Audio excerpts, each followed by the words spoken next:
Coucou, j'espère que vous allez bien. On se retrouve pour une vidéo qui va prendre du temps. Vous êtes déjà prévenus. Il s'agit de la vidéo sur mes sagas en cours. Alors oui, je sais, on est au mois de mai, mais il est jamais trop tard pour la faire. Et puis ça me permet d'avoir une petite vision sur les sagas en cours. Il y a de la pile, hein. Ça c'est une pile sur 3. On va y arriver. D'ailleurs, on va essayer d'aller un peu vite sur l'introduction. On va essayer de faire des résumés qui vont parler en gros du livre, mais on va pas aller dans le détail. Hein, et je vais essayer de m'y tenir. C'est parti. Alors, on commence tout de suite avec Rebecca Keane. Vous avez déjà entendu parler si vous avez suivi ma dernière vidéo sur l'update lecture du Romantasy Challenge. Donc, j'ai lu le tome 2 récemment. Et il y a actuellement 7 tomes qui ont été publiés et j'ai lu les 2 premiers forcément. J'ai jusqu'au tome 6 pour le moment, donc je n'ai pas d'excuses. Surtout que c'est une saga que j'aime quand même bien et qui me fait bien rire, donc il faut y aller. Donc pour la petite histoire, il s'agit de l'urban fantasy qui raconte l'histoire de Rebecca Keane, qui est une sorcière qui fuit son clan avec sa fille, qui n'est pas une sorcière comme les autres d'ailleurs, et elle va tomber sur une petite communauté bien américaine, bien isolée comme on les aime, mais malheureusement pour elle, c'est une communauté qui est à forte tendance fantastique.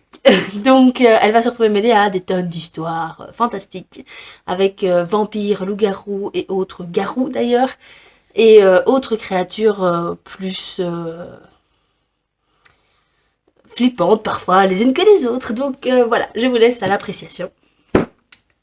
Ensuite, on a la série Castle, donc Richard Castle. Ici, c'est le premier tome, Vague de chaleur. Je n'ai lu que le premier tome. Et j'ai les 3 premiers, enfin, j'ai les 2 autres dans ma palle. Et je ne sais pas combien il y en a en tout. J'avais bien aimé, même si, voilà, c'est pas non plus du grand niveau, hein. On est d'accord. Mais j'ai quand même envie d'avoir, enfin, j'ai la suite, je vais la lire.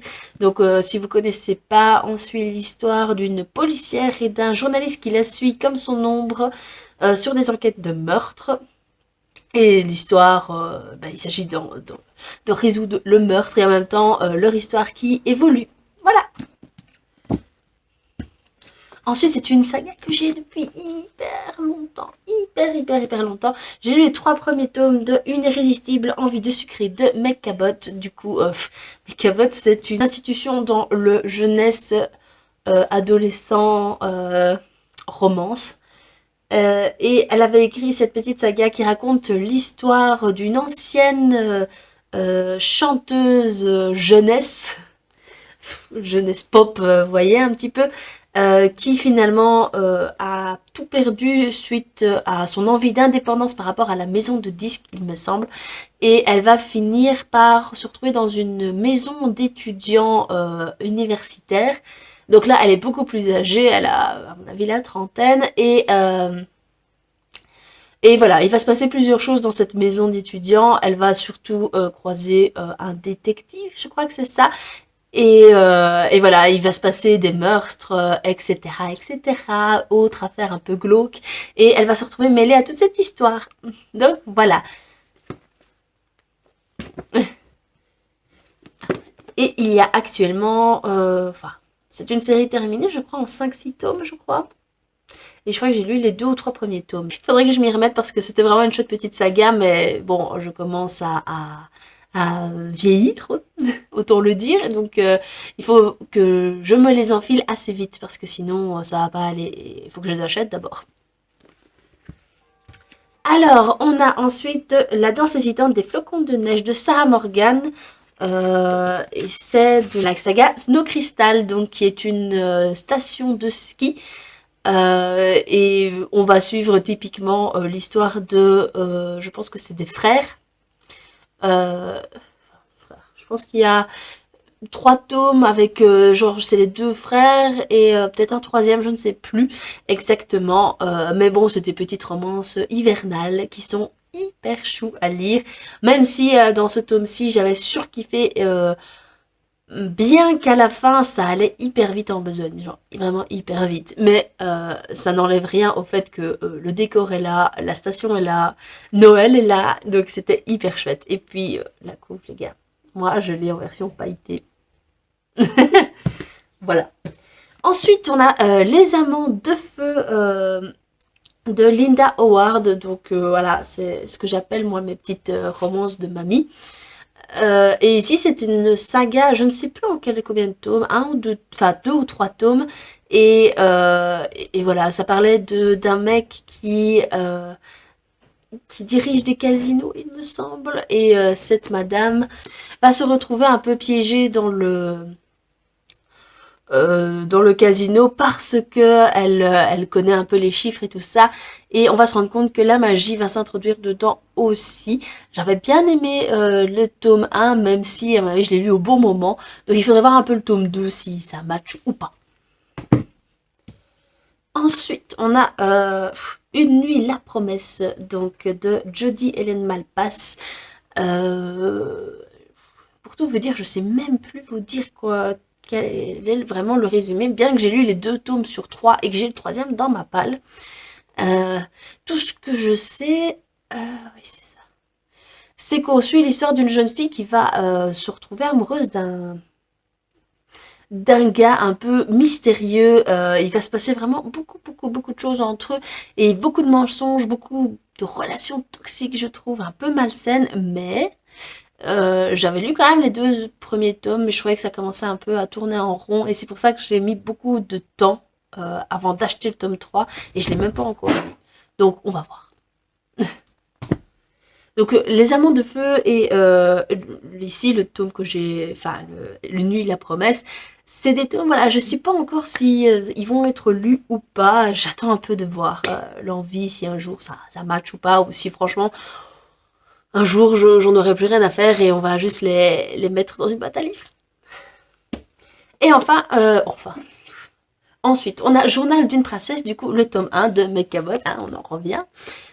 Donc ce livre-là, je l'ai depuis que je suis gosse, d'ailleurs ça se voit, il y a une énorme tranche. Et j'avais toujours eu envie de savoir la suite parce que j'adore les films. Voilà.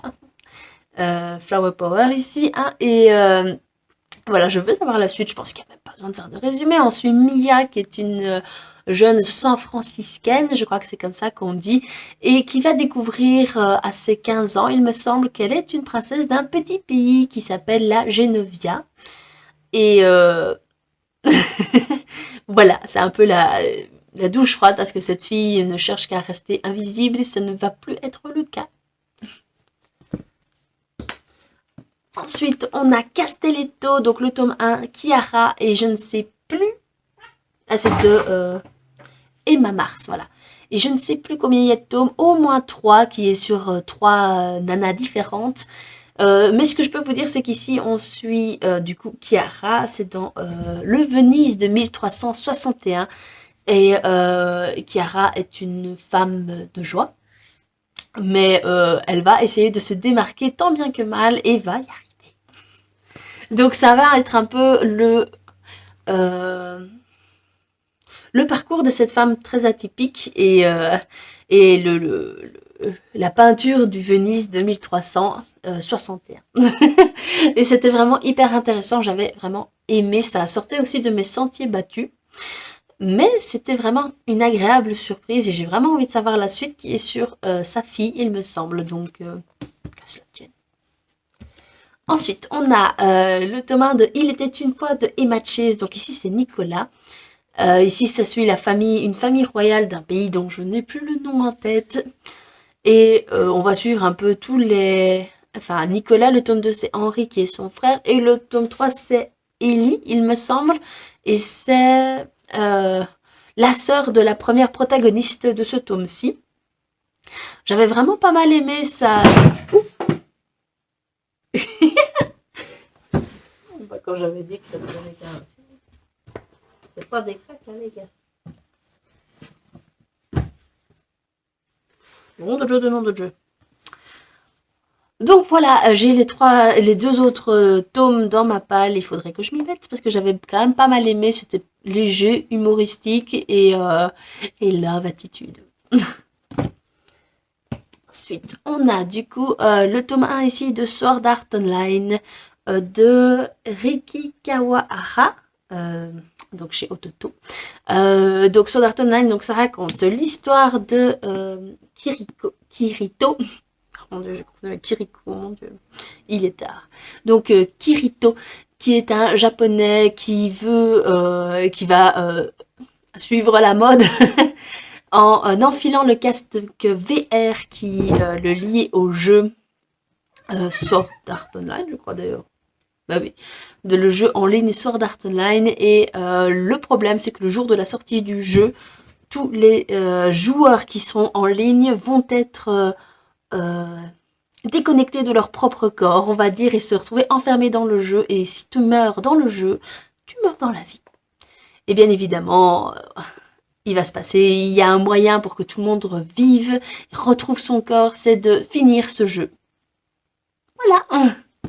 Donc là, j'ai lu les 4 premiers tomes et il y en a 8-9 pour l'instant, je crois, de sortie, je pense. Mais j'avoue que je n'ai plus tellement suivi, mais j'avais adoré suivre l'histoire de Kirito et d'Asuna. Et franchement, je veux continuer. Je ne sais pas pourquoi je ne l'ai pas encore fait, parce que j'ai quelques tomes dans ma palle, donc...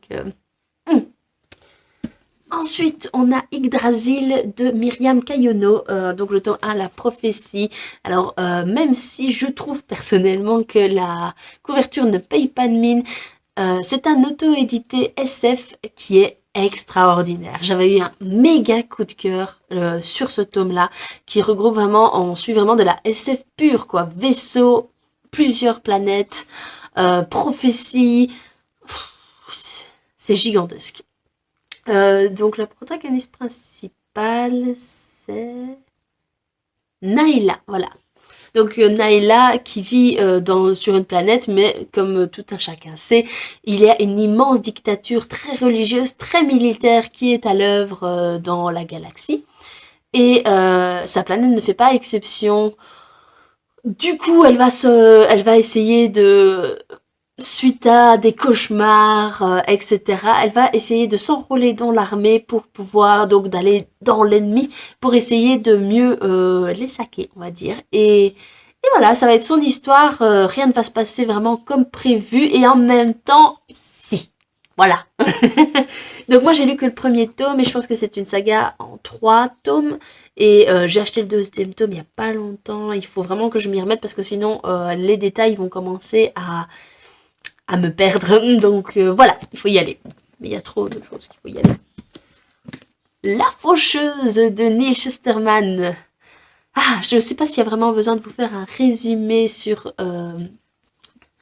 cette science-fiction également. Allons-y quand même, hein. Du coup, nous nous retrouvons bien plus tard dans les décennies. Et plus personne ne meurt, à part des mains des faucheuses qui ont plein pouvoir sur la vie et la mort, on va dire. Et nous suivons du coup 2 jeunes gens, un garçon, un jeune homme et une jeune femme, qui vont devenir apprentis tueurs, apprentis faucheurs avec un vrai faucheur. Et à la fin de leur apprentissage, ils devront s'entretuer pour savoir qui va devenir le faucheur attitré. Voilà. Phobos de Victor Dixon. Ah, j'avais eu un tel coup de cœur pour ce tome 1 et d'ailleurs j'ai acheté le tome 2. Ça fait un bout de temps et je ne l'ai pas encore lu, il faudrait vraiment que je m'y mette. D'ailleurs, Elodie, si tu passes par là, on avait dit qu'on ferait peut-être une lecture commune. Ça tient toujours? Donc nous suivons ici, je pense que c'est Léonore, voilà, qui va être prise dans le programme Phobos qui regroupe 6 filles et 6 garçons de pays différents pour direction Mars. C'est ça, c'est Mars, hein? Oui, c'est ça. Direction Mars pour coloniser cette planète et durant leur voyage, ils vont juste simplement faire du speed dating et ça va être une sorte de télé-réalité. Mais tout ne va pas se passer exactement comme la production l'avait espéré, on va dire ça. Donc voilà, et c'est vraiment hyper chouette, je trouve que ça... Victor Dixon arrive vraiment bien à nous plonger dans une histoire tout en pointant les défauts de l'adolescence, évidemment, mais sans nous lasser. Donc voilà, j'ai envie de savoir ce qui va se passer. Ensuite, une vieille saga aussi, qui est Gone de Michael Grant. Ça, c'est vieux aussi. J'avais lu les 2 premiers tomes quand j'étais jeune et j'ai relu ce tome-là il y a pas longtemps. J'ai encore le tome 2 et 3, je crois, dans ma palle. Et je sais plus combien il y a de tomes en tout, 5, 6. Et c'était vraiment hyper chouette. Je trouve que c'est quand même... à cette époque-là, je lisais aussi Autrement de Maxime Chatham et pour moi, il se ressemblait pas mal. Donc, vu qu'on suit aussi une histoire où d'un coup, les jeunes se réveillent, je ne sais plus à partir de quel âge. Oh, je ne sais plus, je crois que c'est 16 ans. Donc, tous ceux au-dessus de 16 ans ont juste disparu et un immense dôme recouvre la ville de Perdido Beach. Voilà. Et voilà. Et qu'est-ce qui se passe? Comment vont-ils survivre? Il y a la question des bébés, il y a la question du fait que certains pouvoirs se manifestent. Euh, Vous pouvez imaginer un petit peu tout ça. Donc c'est du survival, on va dire, à l'état brut. Voilà, j'avais bien aimé. J'ai envie de faire la suite. La guerre des étoiles, du coup, de Timothy Zahn. Zone à mon avis. Du coup, j'ai pas besoin de vous faire un résumé. Hein. Voilà, j'ai lu ce tome-là il y a un petit bout de temps maintenant. Il faut que je lise vraiment la suite parce que c'était vraiment hyper chouette. On retrouvait les personnages de la saga principale, mais en plus, on voyait beaucoup d'autres choses et on allait un peu plus en profondeur sur les choses. Voilà. Uglies de Scott Westerfeld. Donc c'est aussi de la dystopie avec le thème principal de la beauté, il me semble que c'était ça. C'était vraiment hyper prenant, j'en attendais pas non plus des tonnes, mais franchement c'était quand même vraiment pas mal, donc il faudrait quand même que je me fasse la suite. Je ne sais plus c'était à partir de quel âge, mais à partir d'un certain âge on a l'autorisation d'aller dans l'autre ville et on devient beau en fait, on devient parfait. Et là, s'ensuit, je ne pense même pas qu'on vieillit vraiment, en fait, à ce moment-là.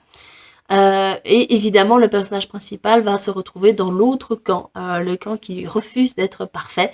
Et voilà, c'est un peu classique comme sujet, mais voilà, beaucoup de remises en question, beauté, perfection. Est-ce que être un mouton, c'est vraiment bien? Le joyau de Amy Ewing, donc c'est une saga en 3 tomes, j'avais surkiffé ce premier tome, donc on suit l'histoire de Violette, qui elle est tout en bas des classes en fait, et elle va se retrouver... Elle va se retrouver en fait pour subvenir aux besoins de la famille dans un espèce de camp destiné à être vendue, enfin elle va subir quelques cours, etc. Et elle va être vendue aux enchères pour devenir mère porteuse de quel camp, de quelle classe, enfin bref voilà. Et ici en fait Violette va vite devenir un joyau, du coup devenir... la mère porteuse d'une famille très puissante et voilà, on va découvrir tous les secrets de la famille, les secrets de ce monde, de cette société qui est assez perverse en soi. Et voilà, ça va être pas mal. Enfin, c'était vraiment, vraiment, vraiment bien. Et puis on finit sur un cliffhanger, donc... Cinder, donc les sagas des chroniques lunaires de Marissa Meyer. Donc le premier tome je l'avais lu et j'en attendais beaucoup et je n'ai pas été déçue. C'est vraiment une redite de Cendrillon mais en version science-fiction, cyborg, pandémie. Et c'était vraiment hyper chouette. J'ai même pas encore la suite en ma possession mais il faut vraiment que je me le procure. Donc La Maison de la Nuit, ça c'est le tome 1 marqué de PC Cast and Christine Cast. Voilà, j'ai déjà lu genre 5 tomes, je crois que j'ai genre le 6, 7, 8 en ma possession, mais déjà depuis quelques tomes, l'envie n'était plus là, j'y arrivais plus, en fait ça partait hyper bien, donc on suit vraiment une jeune femme qui va se découvrir des pouvoirs un peu spéciaux, et donc ça va être considéré comme une vampire, elle va intégrer l'école de la nuit, qui fait beaucoup de références, il me semble, à la nature, des pouvoirs liés à ça, aux éléments de la nature. Et évidemment, notre protagoniste n'est pas non plus dénuée de signification, elle est un peu plus puissante que les autres. Seulement, il y a quand même pas mal de love, enfin de triangles amoureux dans tous les sens, avec des trahisons. Enfin, c'était pas très bien fait, je trouvais. Et ça partait un peu en cacahuète. À mon sens, on aurait pu s'arrêter 3 tomes avant et là, il y en a encore en plus. Et Elodie, si tu passes par là, coucou, m'a dit qu'elle avait lu la suite. Ça partait vraiment en chouette aussi, hein. Donc ça me donne pas envie de continuer. Donc là, je suis un peu le cul en 2 chaises. Donc on va voir. Hop. Hush Hush de Becca Fitzpatrick. Alors ça, c'est une saga fantastique sur les anges. Donc j'ai très peu de souvenirs. C'est pas que ça m'avait pas plu, c'était sympa, mais c'était pas non plus... voilà, je pense que je l'ai lu après ce qu'il fallait. Maintenant, j'ai le tome 2 dans la palle, donc je pense que je vais essayer de relire le 1 et continuer le 2 et savoir si, oui ou non, je continuerai la saga. Parce que voilà, c'est pas... C'était sympa, mais vous savez, c'était vraiment le truc typique de l'époque, quoi. Un mec un peu mystérieux qui arrive avec la fille qui est un peu invisible dans la classe et mine de rien, il va quand même toujours essayer d'aller vers elle et elle veut pas, mais finalement à un moment donné, elle l'aime quand même bien et finalement elle se rend compte de sa véritable nature, etc., etc. Voilà, je dis ça comme ça, mais en vrai quand je l'ai lu, j'ai bien aimé et c'est juste que ça m'a pas transcendé. Voilà. Alors... donc l'école de la nuit, le tome 1, ici le livre perdu des sortilèges de Deborah Harkness, donc j'avais vraiment pas mal aimé, vu que pour moi c'était assez rare de découvrir des protagonistes adultes. Donc ici on suivait une sorcière il me semble, et un vampire très âgé. C'était sympa, maintenant c'est vrai qu'il y a énormément de lenteur dans ce livre, et je crois qu'une fois qu'ils se mettent ensemble, c'est vraiment très lent, mais je l'avais lu genre vers 18-19 ans. Et là maintenant, bon, j'ai quasiment attrapé 10 ans et je crois que si je le relisais, j'apprécierais peut-être plus l'ambiance du livre, cosy, etc. Donc il faut que je le relise. J'ai le tome 2 en ma possession et je n'ai pas encore le tome 3, mais ça ne saurait tarder et on va essayer de se les bouffer. Hein. Alors, un livre que j'ai lu il n'y a pas longtemps, Comment se débarrasser d'un vampire amoureux de Bess Fantasky. Donc c'était sympa, mais je trouvais que en fait, le tome 1 se suffit à lui-même. Je comprends pas pourquoi il y a un tome 2, mais il y a un tome 2. Donc on va essayer de le lire. Ici apparemment on suit Jessica qui n'est pas une fille très ordinaire visiblement et elle va se retrouver fiancée à un prince vampire qui est Lucius Vladescu. Et j'ai très peu de souvenirs, je vais pas vous faire un résumé, je ne sais plus, il faudrait que je relise à mon avis le tome 1 et que j'enchaîne le tome 2 une fois que je l'aurai. Mais j'avais passé un bon moment. Ensuite, du coup, ça c'est Laurel K. Hamilton, du coup, les aventures d'Anita Blake. Donc on suit cette femme qui est une chasseuse de vampires et va se retrouver à pas mal d'enquêtes policières, il me semble, vu qu'elle est consultante pour la police. Donc ce n'est pas que des vampires, il y a aussi des ghouls, des loups-garous, etc. Et pas mal de love, évidemment, mais tout en étant pointu. C'est des loves par petite dose, parce que voilà, il y a quand même pas mal de tomes, il y en a quand même plus de 20 et des, et moi j'en ai lu que 2 ou 3. Par contre j'ai la suite dans ma palle et j'aimerais bien la dégommer à un moment donné, ou me faire au moins un petit tome par-ci par-là, parce que voilà, en plus ils sont pas bien gros, ils vont le faire quoi. C'est quand même une série sympathique qui mêle quand même pas mal, un peu comme Rebecca Keane en fait, qui mêle de l'humour avec de l'action et du love. Ah, je vous en ai parlé, c'est la saga de Meg Corbin de Anne Bishop. Du coup, il y a 5 tomes qui sont finis d'ailleurs. J'ai lu le deuxième tome pendant le Romantasy Challenge. J'avais hyper adoré, d'ailleurs ça a été un coup de cœur. Je veux le tome 3. Et je veux la suite. Et quand je l'aurai, je la dégommerai. Ça, c'est certain. Donc, voilà. Pour vous résumer, donc on suit Meg Corbin qui va fuir de l'institut dans lequel elle a vécu apparemment toute sa vie. Elle n'a vu la vie qu'à travers des séries d'images, de vidéos, etc. Et elle est une prophétesse de sang, c'est-à-dire que quand elle se coupe, même si c'est par accident, elle a une vision. Donc elle va faire ça. Elle va fuir cet institut qui l'utilisait pour se réfugier dans ce qu'on appelle l'enclos. Donc c'est un enclos. C'est un espace dédié aux créatures, aux autres qu'on appelle ça, qui étaient là avant les humains et qui regroupe des créatures qui peuvent être magnifiques et mortelles et dangereuses comme des loups. Mais pas les petits loups-garous qu'on croise dans nos petites luttes, on va dire, non, des loups hein, qui bouffent des humains. Des ours aussi, les corbeaux, les vampires, on croise tout ça, mais en pire. Et pour assurer la cohabitation avec les humains, ils ont créé des espèces d'enclos dans les villes qui sont là pour surveiller les humains. C'est pas l'inverse, hein, les gars. Et c'est vraiment pas mal. Elle va servir d'agent de liaison avec l'extérieur, du coup. Et on va suivre un peu tout ça. Et c'est vraiment hyper chouette. C'est de l'urban fantasy, mais en plus en fait. Éternel, du coup, d'Alison Noël. En fait, cette saga, je l'ai lu il y a pas... Enfin, j'ai lu ce tome 1 il y a pas longtemps. J'ai le tome 2 dans ma palle et ça m'a pas fait l'effet garanti. En fait, Hush, par exemple, qui est plus ou moins, à mon avis, de la même période, Hush, au moins, je m'étais bien éclatée. Ici, je me suis un peu ennuyée. Mais j'ai le tome 2 dans ma palle et j'aimerais bien voir un peu où ça va mener parce que...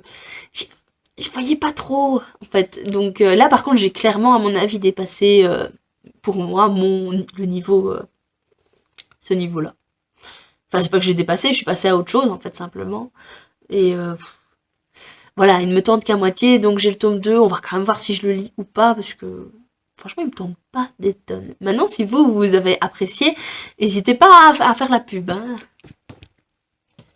Abîme et ténèbres, du coup, de Nora Roberts. Donc ici, c'est le tome 1, c'est l'éclipse, ou alors c'est l'éclipse, c'est Abîme et ténèbres, le tome 1. Ça, je ne sais pas. Donc c'est un monde post-apocalyptique, enfin, en tout cas, on suit l'apocalypse dans ce tome 1, et ça va être un peu la suite.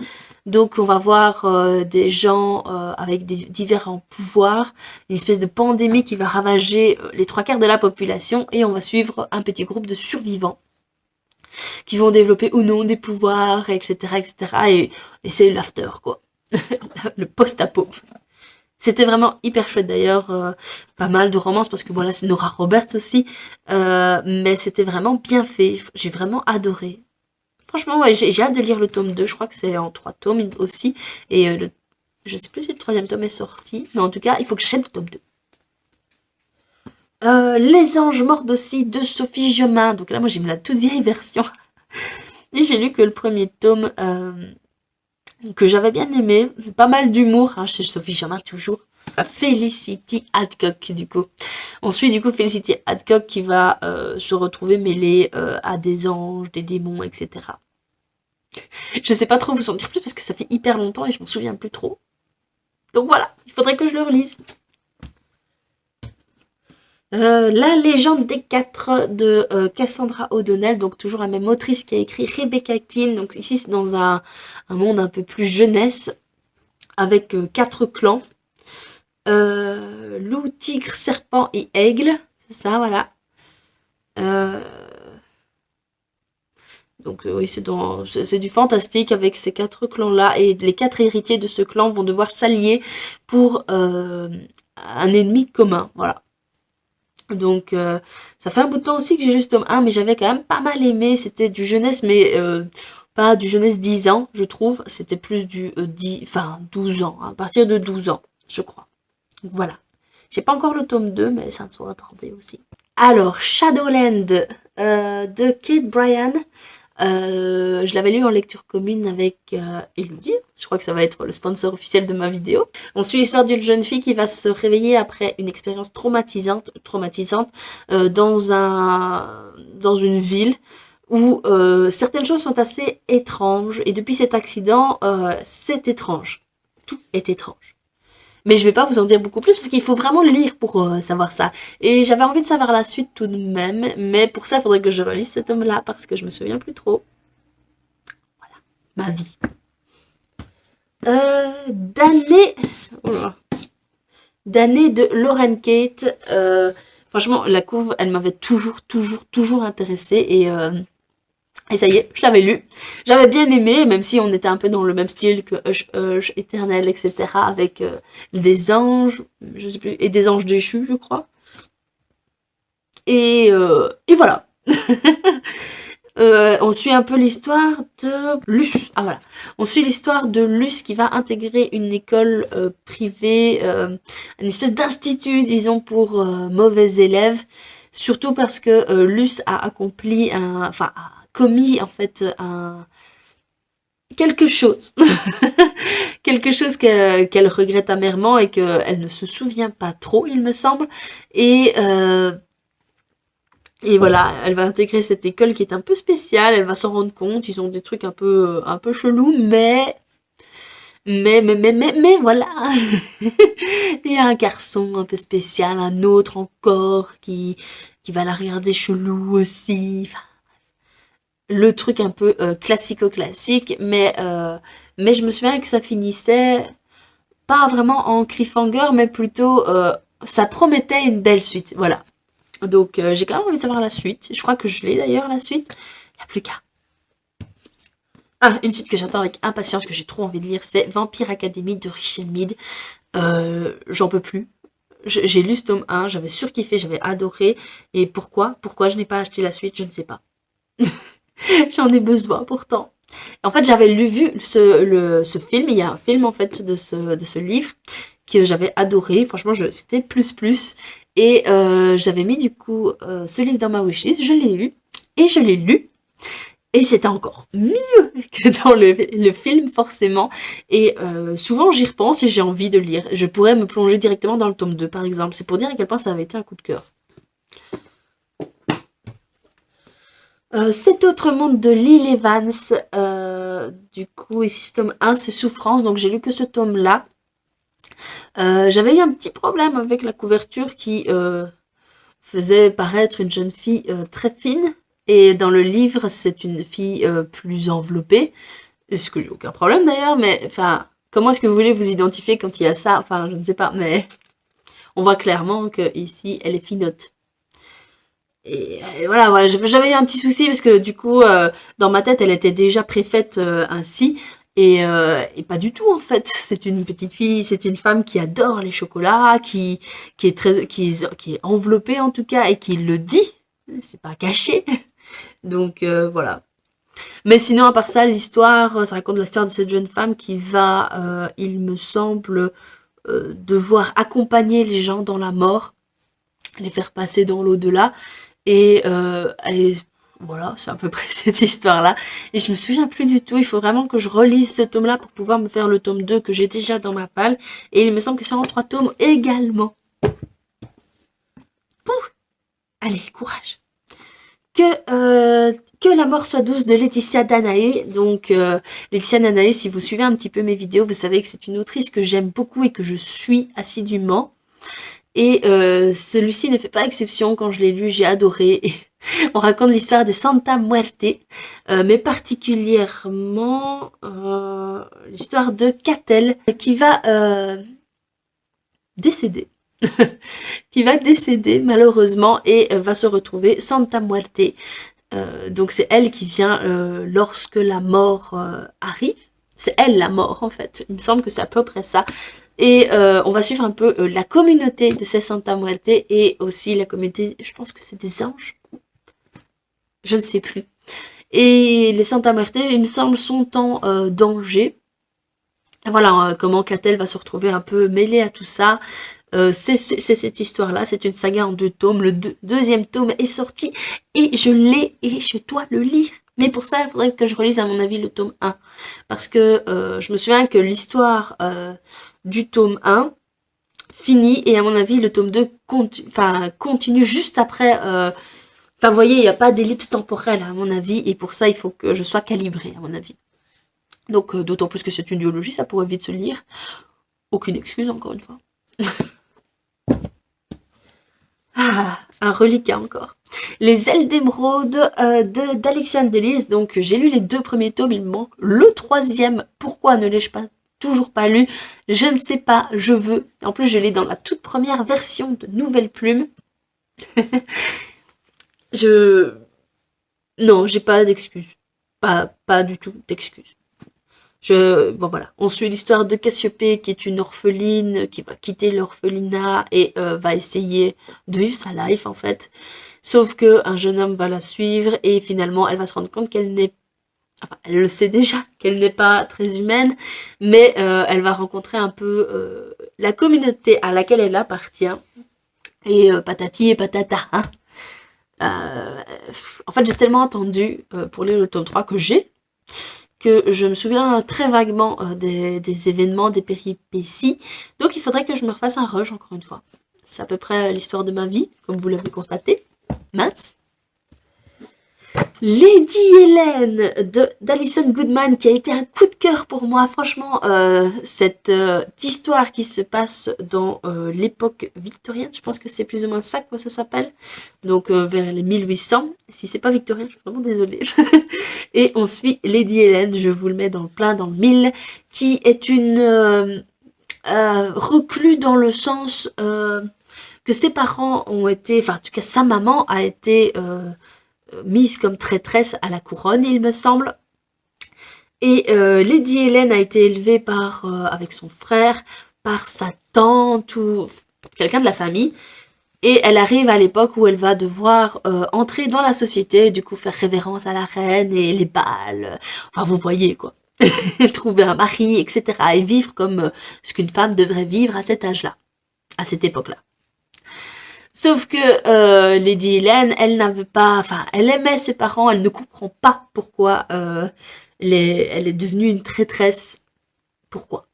D'autant plus qu'elle doit faire face à ce deuil de ses parents qu'elle n'arrive pas trop à surmonter à mon sens. Et voilà, et elle va se rendre compte qu'il y a tout un monde surnaturel qui est au dehors et elle va y plonger les 2 pieds joints. Et c'est hyper chouette. Franchement, la couve est magnifique, l'histoire est magnifique, le coup de cœur était là. Je veux le tome 2. Alors, Dissonance de Erika O'Rourke. Cette histoire est aussi un reliquat de ma palle parce que donc il y a ce tome 1, le tome 2 est dans ma palle d'ailleurs, mon mari me l'a mis dans les livres à lire cette année. Je vais la finir, ça c'est certain. On suivait l'histoire d'elle, voilà, qui est une marcheuse, c'est-à-dire qu'elle peut suivre la musique des mondes et aller dans ces différents mondes. En fait, on nous apprend que il existe plusieurs mondes comme le nôtre, mais qui vivent selon des schémas différents. Par exemple, quand la guerre 40-45 aurait pu se terminer tout autrement. Et il y a un monde qui parle de ça, par exemple. Donc ici, on suit ça, et ce n'est pas la seule marcheuse, évidemment, du pays. Et il y a toute une communauté, sauf que cette communauté, elle va se rendre compte, est un peu biaisée. Et c'est cette histoire-là. C'était vraiment pas mal du tout. D'ailleurs, il faut que je relise ce tome-là pour me faire le tome 2 et la fin de cette saga, qui était vraiment hyper chouette. Donc, je vous reviens vite avec ça, de toute façon. Métamorphose de Erika Duflo. Alors, je ne saurais plus vous dire. Je sais bien que ça parle de créatures surnaturelles, mais en plus, c'est des créatures très... ce n'est pas vraiment... Enfin, ce n'est pas les créatures lambda qu'on suit. Et c'était vraiment pas mal. Je pense qu'on parle de harpies. Mais je ne saurais plus vous dire. Je pense qu'encore une fois, on parle d'instituts, d'écoles envoyées et que la jeune fille y va. Qu'elle va découvrir un peu tout le micmac qu'il y a là-bas. Et voilà. Je peux pas vous en dire beaucoup plus, si ce n'est que j'avais pas mal aimé, même si tout avait été un peu flou. Il faudrait que je relise encore une fois ce tome-là. Donc, les 7 portes de l'Apocalypse, ici c'est le tome 1, la croisade des Carpates, de Vanessa et Diana Calico. Alors, Je l'avais acheté, j'en attendais pas grand chose, et contre toute attente, j'ai surkiffé, c'était limite le coup de cœur.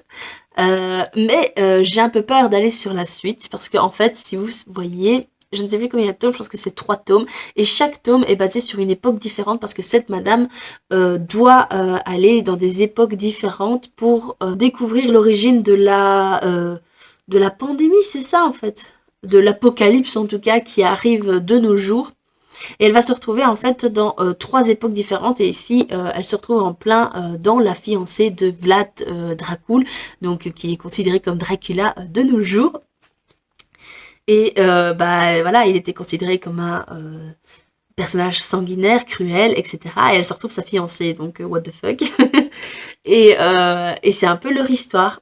Et c'était vraiment hyper chouette, franchement c'était vraiment pas mal. Ça donne encore plus envie de lire des histoires sur ce Vlad en question. Même si, bon, on sait bien que ici c'est romancé, etc. etc. Et pourquoi est-ce que j'ai un peu du mal à retrouver sur la suite? Parce qu'on va dans une nouvelle époque avec... et je pense que c'est les Incas. Donc voilà, c'est tout autre, mais et c'est tout complètement stupide, mais voilà, j'ai un blocage et il faut que j'arrive à le dépasser. Mais je pense que je vais pas me tarder à acheter le tome 2, comme ça au moins l'acte sera déjà fait.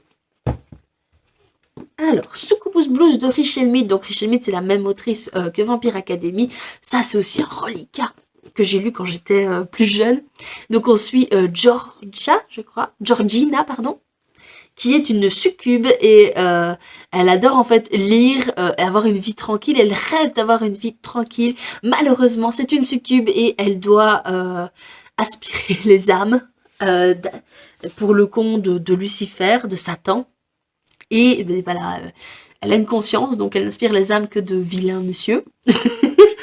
et et c'est un peu son histoire, parce que voilà, il va lui arriver plein d'ennuis, forcément. Sinon, ça ne va pas. J'ai déjà lu 3 tomes, je crois. 3 tomes, ou 2 ou 3 tomes, et j'ai le 4, 5, voire 6 dans ma palle, donc aucune excuse, il faut que je m'y mette. Les Cavaliers de l'Apocalypse de Larissa Yohn. Donc ici j'ai le tome 1, j'ai lu le tome 2, donc c'est Guerre. Le deuxième c'est Famine, je crois. Et voilà, c'est tous les noms des Cavaliers de l'Apocalypse, évidemment. Il y a aussi Pestilence, et le troisième, je ne me souviens plus. Bref. Et c'était pas mal, donc on suit les 4 cavaliers de l'Apocalypse et leur histoire d'amour respective. Je saurais pas trop vous en dire beaucoup plus, si ce n'est que Pestilence, je pense, est devenu zinzin. Il est devenu zinzin et veut tous les tuer. Pour faire aller le Ragnarok ou je ne sais trop quoi. Encore un truc comme dans le genre, en tout cas.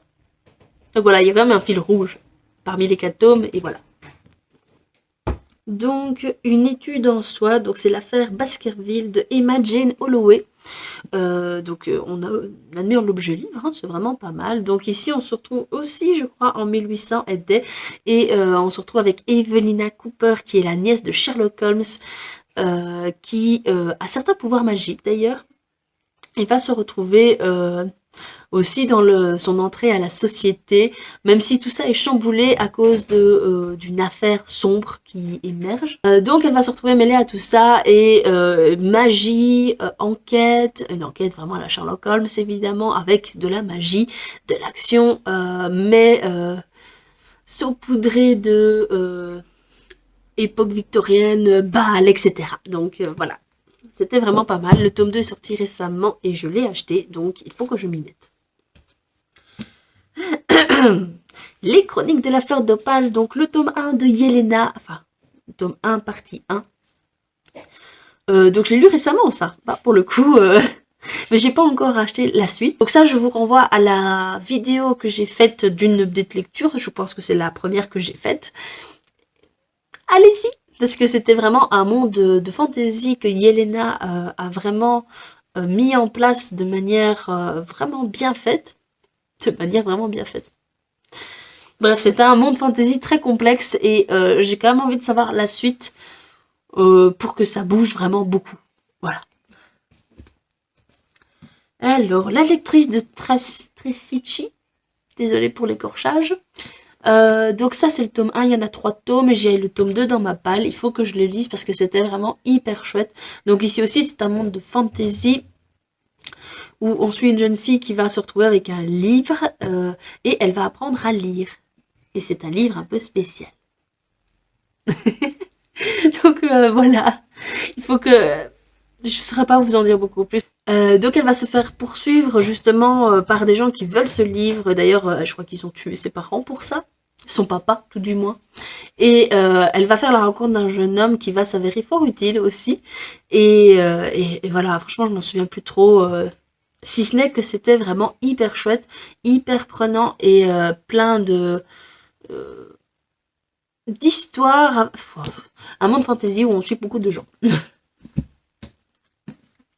Magique de Angie Sage. Donc là, j'ai lu les tomes 1 à 4, il me semble, et il y en a 7. Donc là, j'approche, hein, j'approche. Ça aussi, c'est une saga que j'ai lu vraiment quand j'étais plus jeune. Et que j'ai relu récemment parce que je me souvenais plus trop. Mais on suit l'histoire des Heap, oui, je crois que c'est comme ça qu'on appelle, qui ont 7 enfants, et c'est une famille de magiciens, de sorciers. Donc avec le 7e fils d'un 7e fils évidemment, et franchement c'est hyper chouette parce que c'est du jeunesse, donc il y a plein d'histoires, et à la fin, tous les personnages qu'on rencontre mais qui sont très secondaires, on retrouve un peu que sont-ils devenus ensuite. Voilà. Que sont-ils devenus ensuite, et on a vraiment toute leur petite histoire, donc c'est vraiment tout choupi. Franchement, j'aurais plaisir à montrer ça à ma fille quand elle aura l'âge de le lire, donc vers à mon avis 10-12 ans. C'était hyper prenant, c'est hyper chouette, et j'ai envie de savoir la fin. ça se lit vite, c'est du jeunesse, donc autant y aller. Réchépard de Morgane Rugraff. Alors ce tome-là, j'avais eu beaucoup de mal, parce que c'est de l'urban fantasy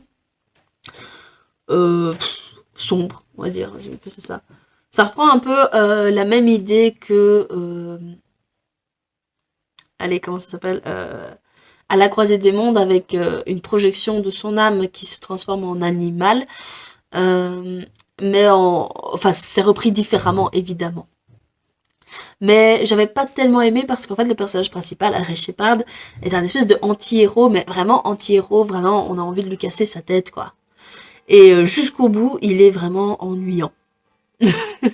Donc, j'ai envie de savoir un peu enfin, je veux savoir la suite pour voir si Monsieur Ray va bouger ses petites miches. Dans le bon sens, évidemment. Donc voilà. Et j'ai le tome 2 dans ma palle, donc il faut que je m'y mette. Ah, je vais peut-être me faire tabasser là. La passe miroir, le tome 1 de Christelle Dabos, donc... il n'y a plus tellement à présenter, j'ai lu le tome 1 et 2, et j'ai le 3 et 4 dans ma palle, je n'ai pas d'excuses, si ce n'est que ce n'est pas une histoire qui me transcende. Vraiment pas. J'ai un problème avec Ophélie, je l'aime pas plus que ça. Mais l'univers est quand même un truc de fou. Ça, il faut pas du tout l'enlever à Christelle Dabos. Elle a créé un univers qui est extraordinaire. Mais voilà, en fait, je me souviens, j'ai acheté ce livre-là en me disant, les fiancés de l'hiver, ma fille, j'étais un peu déprimée, et quand je déprime, il faut que je lise de l'amour, et j'ai voulu de l'amour, et quelle n'a pas été ma déception en voyant qu'en fait, ils s'aiment pas du tout. Donc voilà, j'ai été déçue. Mais j'avais le tome 2, donc j'avais continué, et c'était hyper chouette. Le tome 2, c'est le best ever, donc voilà. Mais il faut que je lise le tome 3 maintenant, mais sauf que ça commence vraiment à bien partir, parce qu'en fait, si vous voulez, c'est un peu politique, et c'est des stratégies et tout, et il faut que je relise, en fait. C'est triste. Il faut que je relise. Il faut que j'apprenne à commencer, finir mes sagas vite. Ah. Iscari, donc, de Kristen Cicciarelli.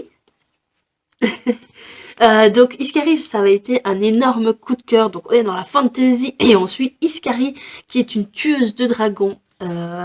Mais elle va se rendre compte que en fait on lui a appris que son chant tuait les dragons, mais son chant peut la tuer également, en fait, et elle ne doit pas l'utiliser, sinon souci politique, souci technique, hein. Sauf qu'elle va se rendre compte que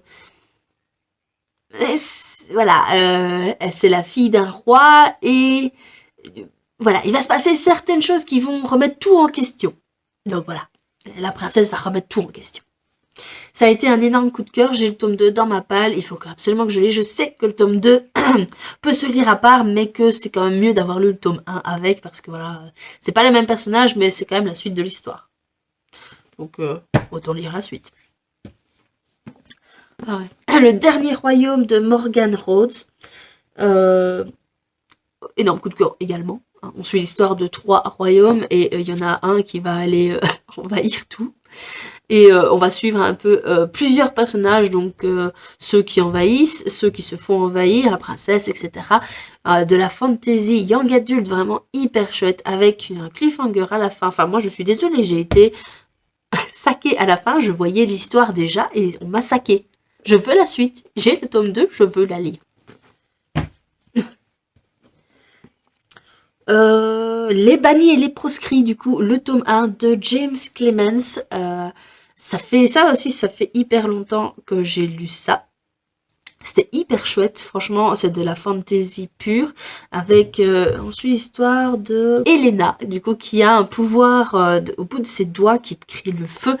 Elle vivait une vie paisible dans la campagne, etc., etc., et jusqu'à un événement fatal où en fait elle va mettre le feu, ses parents vont mourir malheureusement, et elle va devoir fuir. Et sur le chemin, elle va rencontrer divers personnages, vraiment divers et variés pour le coup. Et voilà, c'est leur histoire, qu'est-ce qui va se passer, pourquoi est-ce qu'elle a ses pouvoirs, pourquoi est-ce qu'on la pourchasse, tous des pouvoirs un peu glauques, etc. J'ai lu les 2 premiers tomes et j'arrive pas à retrouver en fait la suite de la saga avec les belles images comme ça. Et ça m'ennuie un petit peu parce que j'aime pas les couvertures Brajlon qu'ils ont faites juste simili-cuir ou je ne sais pas quoi. Je suis pas fan, donc je cherche. En parlant de Brajlon, donc on a l'épée de vérité, du coup ici c'est la première leçon du sorcier, le tome 1 de Terry Goodkind. Est-ce que j'ai besoin? C'est de la fantasy pure, c'est de la fantasy connue. Donc on suit Richard qui vit sa vie pépouse en tant que garde forestier il me semble, et il va être projeté, il va être forcé d'aller de l'autre côté d'un monde pour accomplir une prophétie ou que sais-je. Et de là va partir, tout va partir en couille, hein, autant le dire. J'avais vraiment adoré ce tome 1 qui est pour moi vraiment bien complet au niveau de ce qu'on attend de la fantasy. Et je m'étais arrêtée au tome 5, j'avais adoré les 4 premiers tomes, le tome 5 m'avait déçu par sa fin, c'est sa fin surtout qui m'avait déçu, et puis il est un peu spécial aussi.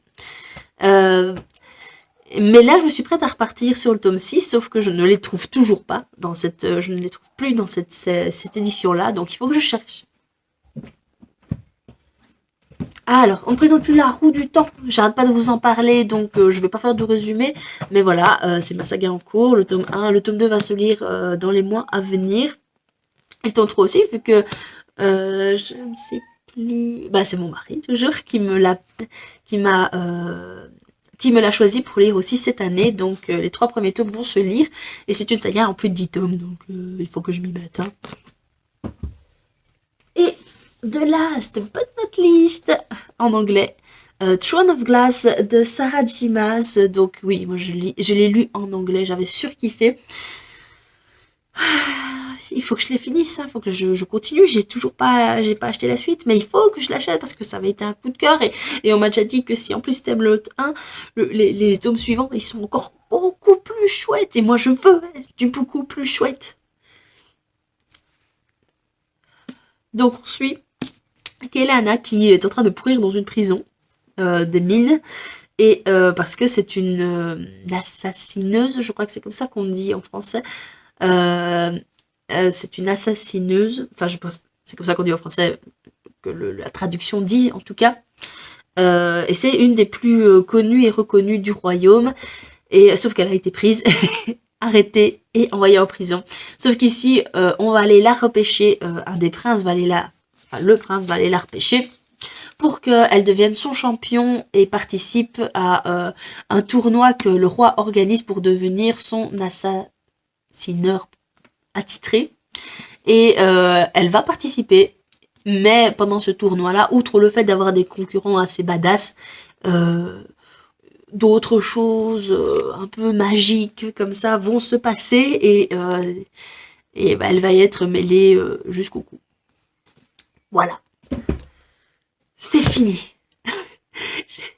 J'en peux plus. J'ai plus de voix. Je vois 57 minutes. Mon Dieu, ça va être la mort pour le monter. Mais j'ai une vue sur mes sagas en cours. Faut que je m'y mette. Faut que je m'y mette. J'espère que vous n'avez pas autant de sagas en cours que moi.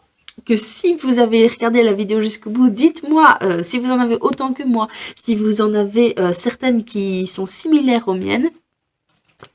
Et j'espère que ça vous a quand même plu. Si c'est le cas, mettez un pouce en l'air, un petit commentaire, ça fait toujours plaisir. N'hésitez pas à partager sur les réseaux sociaux. Et il me reste plus qu'à vous dire bisous.